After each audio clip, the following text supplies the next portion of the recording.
এদিকে পরিকল্পিতভাবে শ্রমিকদের উত্তেজিত করে বিশৃঙ্খলা তৈরি করা হচ্ছে বলে অভিযোগ করেছেন শ্রম উপদেষ্টা আসিফ মাহমুদ।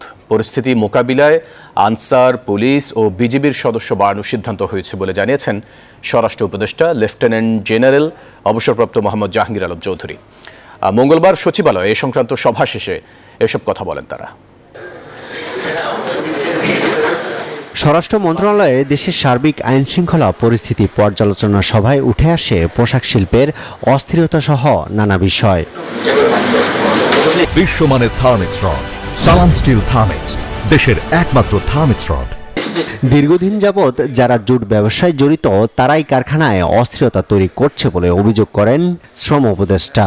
ব্যাংকেও প্রচুর পরিমাণে ঋণ আছে, তো তাদেরকে আমরা খুঁজে পাচ্ছি না, খোঁজার চেষ্টা করছে আইন শৃঙ্খলা বাহিনী। আমরা দ্রুতই তাদেরকে আইনের আওতায় এনে জবাবদিহিতার আওতায় অবশ্যই আনবো যে কেন তারা বেতনটা বকেয়া রাখছে, যেটার কারণে আসলে একটা অসন্তোষের পরিস্থিতি তৈরি হচ্ছে। শ্রমিকদের ভেতরে অনুপ্রবেশ করে যারা গুলি করেছে তাদেরকে আইডেন্টিফাই করা হচ্ছে, কিছু আইডেন্টিফাই করা হয়েছে, তাদেরকে আমরা আইনের আওতায় নিয়ে আসবো।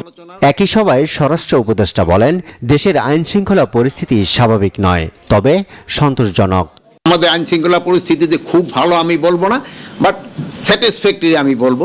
বাট এইটারে কিভাবে ভালো করা যায় এই জন্য এখানে আলোচনা করা হয়েছে, এবং আমি আশা করব আইন শৃঙ্খলা পরিস্থিতি যতই দিন যাবে আস্তে আস্তে উন্নতির দিকে যাবে। পূজাটা যেন একেবারে নির্বিঘ্নে হতে পারে, এই জন্য আমাদের যত ধরনের পদক্ষেপ নেওয়া আমরা তা নিব, এবং আমরা আশা করব এবারের পূজা যত পূজা হয়েছে ওর থেকে এইবারের পূজাই সবচেয়ে বেশি ভালো হবে।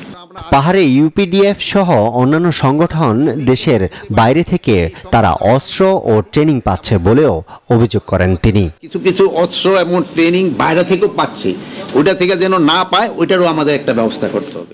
আরিফুল ইসলাম, নিউজ 24, ঢাকা।